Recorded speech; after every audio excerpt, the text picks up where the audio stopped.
Remittance আপনারা যদি বাংলাদেশে 6 মাস না পাঠান বা আপনারা যদি বৈধ পথে না পাঠান, এই ক্ষতিটা কার হবে? এই ক্ষতিটা হবে আমাদের প্রবাসী ভাই বোনদের পরিবারের, আমাদের দেশের সামগ্রিক উন্নয়নের ক্ষতি হবে।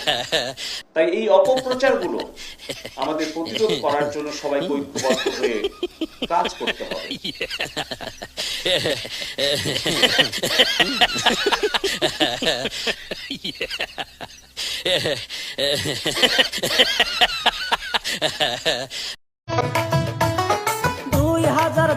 সালে ঘটলো এক ঘটনা,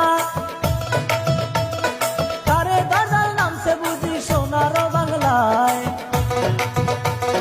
ছাত্র পুলিশ মারামারি লাগাইয়া দিয়া শেখ হাসিনা গদির উপরে আছে গো।